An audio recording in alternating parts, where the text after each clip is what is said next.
अस्सलाम वालेकुम नाज़रीन, आप यूट्यूब चैनल देख रहे हैं। मैं इमरान खान हूँ। मज़हब को मजाक बनाया हुआ जब दिल करता है अपने सियासी फ़ायदे के लिए बीच में ले आते हैं। आज मैं एक पोस्टर पढ़ रहा था, मौलाना फजल रहमान के इर्द गिर्द नूर का हाला है और जो लोग मौलाना फजल रहमान साहब से दूर जाएंगे वो मज़हब से दूर जाएंगे और ये चीज़ें आपको जहन्नुम तक ले जा सकती हैं। यानी क्या सियासी फ़ायदे और नुकसान के लिए मज़हब का इस्तेमाल? भाई आप अपने दीन को फ़ायदा पहुंचाने के लिए अपनी सियासत को इस्तेमाल करें, अपने माल को इस्तेमाल करें, अपनी ज़िंदगी को इस्तेमाल करें तो वो तो ठीक है।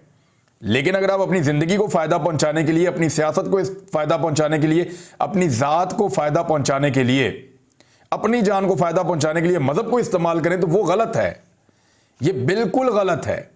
शहबाज साहब ने भी आज दोबारा से मज़हब का सहारा लिया। उन्होंने कहा जी सऊदी वली अहद ने घड़ी दी थी, उस घड़ी पे खाना काबा की तस्वीर बनी हुई थी। अब खाना काबा की तस्वीर वाली घड़ी बेच दी और ये एक बड़ी घटिया तरीन हरकत करार दी।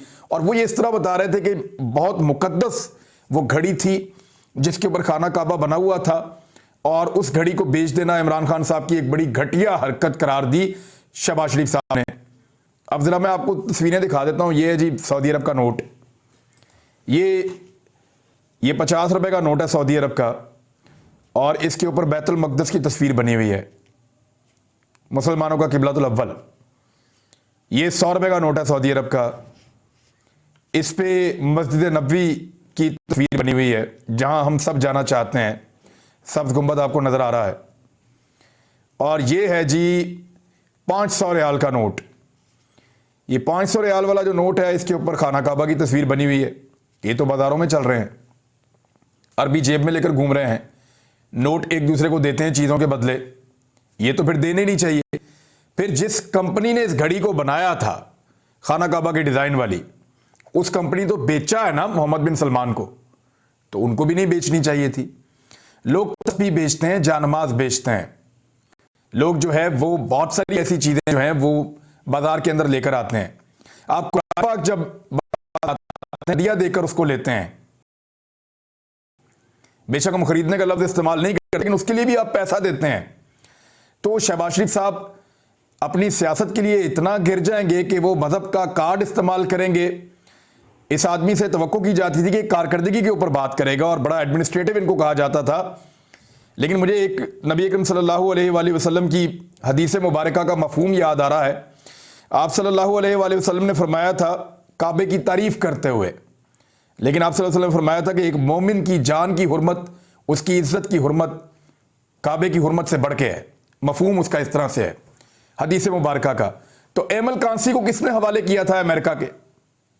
किसने किया था? नवाज शरीफ साहब के दौर में हुआ था ना। आफिया सदीकी को कैसे अमेरिका के हवाले किया गया था? अपने लोगों को किस तरह डॉलरों के एवज बेचा गया है वो याद है किसी को? शायद वो कोई इस पे बात नहीं करना चाहता। मैं मजहब को बीच में लाना नहीं चाहता, वरना सैकड़ों ऐसी चीजें बता सकता हूं जहां पे अपनी सियासत के लिए मजहब को बतौर टूल इस्तेमाल करने की कोशिश की गई है, मजहबी सियासी जमातों की जानिब से भी और शहबाज शरीफ और नवाज शरीफ की जानिब से खास तौर पर। ये जब पाकिस्तान से डील करके परवेज मुशर्रफ से बाहर गए तो यहां पे बयानिया बनाया गया कि अल्लाह ताला ने अपने घर में बुला लिया है। वो भाई आप डील करके भागे थे इस मुल्क से, उसके बाद आपने वहां से बड़ी मुश्किलों से आप बरतानिया पहुंचे अपने मुल्क में और वहां से आप पाकिस्तान आने के लिए आपने पूरा एक गेम किया। और ये सारी जो गेम थी सारी दुनिया को पता थी। वो तो भला करे अल्लाह एक अरबी शहजादे का जिसने आके ये पोल खोला कि जनाब हम इसके अंदर गारंटर थे, ये डील की है मियां नवाज शरीफ साहब ने, 10 साल का मुआहदा करके गए हैं। वरना तो ये मानते नहीं थे, कहते हैं जीना मरना पाकिस्तान में है, जब मुश्किल वक्त हो पाकिस्तान से भाग जाते हैं। इसहाक डार जरा सी मुश्किल पड़ेगी सबसे पहले निकल लेंगे। नवाज शरीफ डील की, निकल लिए। बाद में आपने देखा कि कैसे पूरी की पूरी नून लीग ने जनरल कमर जावेद बाजवा को आर्मी चीफ के लिए एक्सटेंशन दिलवाई। आपने देखा ना, सबने पहले बुरा कह रहे थे फिर बहुत अच्छे हो गए। इसी तरह से जो जिस का दाव लगता है वो निकल जाता है और जब एनआरओ मिल जाए पाकिस्तान वापस आते हैं जी हमारा जीना मरना पाकिस्तान में है। देख लेते हैं कि अगर इनको इक्तदार सारे सूबों में ना मिला तो ये कैसे पाकिस्तान में रुकेंगे। ये अपने असली मुल्क में जाएंगे जहां इनकी प्रॉपर्टीज हैं, जहां इनका मुस्तकबिल है, जहां इनके बच्चे हैं, जहां इनका इलाज है, जहां इनकी खुशियां हैं, जहां इनकी ईदें और शबरातें हैं, ये वहां जाएंगे। और पाकिस्तान की हालत ये हमेशा ऐसी कर देते हैं। ये एक इंडेक्स है, मैं आपके सामने रखता हूं। ये रिपोर्टर्स विदाउट बॉर्डर्स एक तंजीम है और वो इस इंडेक्स को बनाते हैं। और ये हर साल इनकी एक रिपोर्ट आती है। सन 2002 से लेकर 2022 तक आज 20 साल हो गए हैं, लगातार इनकी रिपोर्ट आ रही है। अब इस मर्तबा जो इनकी रिपोर्ट आई है इसको कहते हैं जी कि प्रेस फ्रीडम इंडेक्स के आज़ादी सहाफ़त का एक इंडेक्स है जो ये हर साल जारी करते हैं, और दुनिया के 180 ममालिक हैं जिनकी लिस्ट ये जारी करते हैं। पिछले साल पाकिस्तान इसमें 145वें नंबर पे था, तब भी कोई इतना काबिल फ़ख्र नहीं था। 145वें नंबर पे था। इमरान खान साहब के दौरे हुकूमत में भी पाकिस्तान को बहुत अच्छी कंडीशन पाकिस्तान में आज़ादी सहाफ़त की नहीं थी, लेकिन इस साल इस 8 महीने की कारकर्दगी इंपोर्टेड हुकूमत की ऐसी शानदार रही कि इस इंडेक्स में पाकिस्तान 12 दर्जे पाकिस्तान की तनज़ली हुई है, यानी 157वें नंबर पे पाकिस्तान आ गया। 145 से 157 तक पाकिस्तान पहुंच गया है 180 ममालिक की लिस्ट में। और अगर ये हुकूमत अपना टेन्योर पूरा करती है और आगे लेकर जाती है तो मैं उम्मीद करता हूं कि अगले साल ये 170 को टच करेंगे या उससे ऊपर जाएंगे। अफगानिस्तान में सहाफ़ियों की सूरत हाल पाकिस्तान से बेहतर है, यानी ये जो साल है इसमें अफगानिस्तान में सहाफ़ियों की सूरत हाल पाकिस्तान से बहुत बेहतर है। दुनिया के किन मुल्कों का आप नाम लेंगे, सब ममालिक पाकिस्तान से बहुत बेहतर हैं आज़ादी सहाफ़त के हवाले से अगर आप देखें तो। लेकिन इसके ऊपर जो है ना वो कोई भी शोर नहीं मचाएगा, पाकिस्तान के मीडिया में इस पे प्रोग्राम्स नहीं होंगे। परवेज़ मुशर्रफ के दौरे हुकूमत का भी डाटा मैंने देखा है, वो भी कभी इतना बुरा नहीं था, कभी इतना बुरा नहीं था। ये जब भी PMLN की हुकूमत आती है ना ये सहाफ़ियों को मारते हैं। मैं आपको मिसाल देता हूं कि 2012 में ये डाटा 151 पे था, 2013 में नून लीग की हुकूमत आई, ये 159 पे चला गया मैक्सिमम पे। परवेज मुशर्रफ के दौर के अंदर ये डाटा जो है वो 152 बल्कि 119 तक भी 132 तक यहां तक रहा था। लेकिन ऐसी बदतरीन हुकूमत आती है नून लीग की, जैसे ही हुकूमत आती है सूरत हाल बदल जाती है, सहाफ़ियों के लिए ये ज़मीन तंग कर देते हैं। तो नून लीग की हुकूमत जब आई 2013 में 159 पे चला गया पाकिस्तान, 2014 में 158 पे, 2015 में 159 पे, और इमरान खान साहब के दौरे हुकूमत में फिर ये नीचे आया और फिर अब 145 पे था, और अब 145 से वापस ये 157 पे चला गया। अफगानिस्तान से बदतर सूरत हाल पाकिस्तान में सहाफ़ियों की, लेकिन पाकिस्तान में कोई सहाफ़ी इसके ऊपर बात नहीं करेगा। पाकिस्तान के अंदर से ब्रेन ड्रेन हो रहा है, पाकिस्तानी पाकिस्तान को छोड़कर बाहर जा रहे हैं। 3 गुना इजाफा हो गया जब से ये इंपोर्टेड हुकूमत आई है पाकिस्तानियों का पाकिस्तान छोड़ने के मामले में। और ये कोई आम लोग नहीं जा रहे, कोई लेबर नहीं जा रही, पढ़े लिखे लोग जा रहे हैं। डॉक्टर्स इस मुल्क को छोड़ रहे हैं, इंजीनियर्स इस मुल्क को छोड़ रहे हैं, सॉफ्टवेयर एक्सपर्ट्स, हार्डवेयर एक्सपर्ट्स इस मुल्क को छोड़ रहे हैं। वो लोग जो टेक्निकल लोग हैं, वो लोग जिनके पास टेक्निकल एजुकेशन है, वो लोग जो पाकिस्तान को आगे बढ़ाने में, तरक्की में अपना रोल प्ले कर सकते थे, वो लोग पाकिस्तान को छोड़कर, ये ब्रेन ड्रेन कहते हैं इसको, ये किसी भी मुल्क के लिए बड़ी खौफनाक चीज़ होती है। तो पाकिस्तान में अब ये बदकिस्मती है, ब्रेन ड्रेन हो रहा है और रोज़गार की तलाश में पाकिस्तानी पाकिस्तान से बाहर जा रहे हैं, और 3 गुना इजाफा हो गया है। 7,65,000 नौजवान रोज़गार के लिए पाकिस्तान छोड़कर बाहर चले गए हैं। डॉक्टर हैं, इंजीनियर हैं, IT माहिरीन हैं, इकोनॉमिस्ट हैं, अकाउंटेंट्स हैं, एसोसिएट इंजीनियर हैं, उस्ताज़ा हैं, नर्सेज हैं, और 92,000 से ज़ायद आला तालीम याफ्ता अफराद भी दियारे गैर में चले गए हैं। अब दूसरे मुल्कों की तरक्की में अपना रोल प्ले करेंगे। पाकिस्तान के अंदर से इतनी बड़ी तादाद में इतने शानदार लोग जो हैं वो पाकिस्तान से बाहर गए, कितनी अफसोसनाक बात है, क्योंकि इंपोर्टेड हुकूमत ने पाकिस्तान के अंदर से लोगों की उम्मीदें खत्म करने के करीब पहुंचा दी हैं। अब एक और चीज मैं आपको बताता हूं कि आदम सवाती केस के अंदर सिंध हाई कोर्ट में ऐसा लगता है कि अब जमानत हो जाएगी, और सिंध हाई कोर्ट ने किसी और केस में गिरफ्तारी से मना कर दिया है। यह केस इस्लामाबाद वापस जाना चाहिए। सेम केस के अंदर बलूचिस्तान हाई कोर्ट ने जो है वो आदम सवाती को बेगुनाह किया है, उनकी FIRs खत्म की हैं। ये अगर सिंध से भी खत्म हो जाती हैं तो इस्लामाबाद में लाके बंद करेंगे।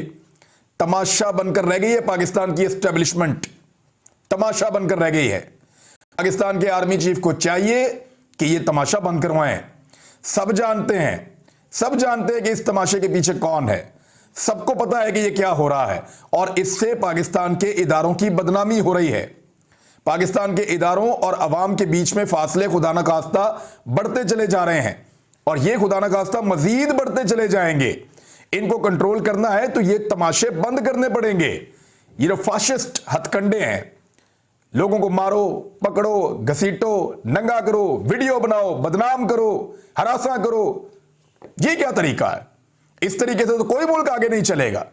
इस तरीके से आपकी अपनी एक प्राइवेट को कंपनी है ना, वो भी नहीं चल सकती। मुल्क कैसे चलाएंगे इस तरीके से? नहीं चल सकता साहब, तरीकाकार बदलना पड़ेगा। और इसमें मैं फिर कह रहा हूं कि चीफ जस्टिस ऑफ पाकिस्तान इसमें बड़ा जबरदस्त रोल प्ले कर सकते थे। मंगवा लेते सारे केसेस, अपने पास बुलवाते आदम सवाती को कि सेनेटर है मेरे मुल्क का, तुमने जलील करके रख दिया, कौन है इसके पीछे, उसकी बात सुनते, उसको कहते कि हम यहां मौजूद हैं, आपको इंसाफ देंगे, और उसके बाद सारी इंक्वायरी करवाते, जीआईटी बनवा देते। और कुछ तो खामोशी होती, सबकी इज्जत रह जाती। लेकिन अदलिया ने वो रोल प्ले नहीं किया।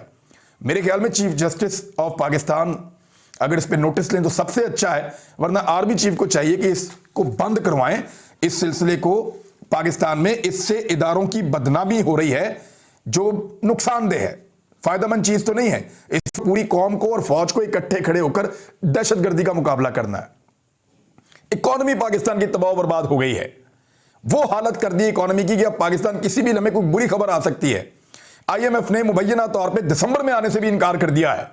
अगर अब वो आपको पैसा नहीं देते तो अगले 3 हफ्तों में आपके पैसे खत्म हो जाएंगे। आपके पास वो पैसा रह जाएगा जो आपको सऊदी अरब ने, चीन ने और यूएई ने दिया हुआ है। उस पैसे को आप खर्च नहीं कर सकेंगे। करेंगे तो फिर आप कर्जा कैसे उतारेंगे?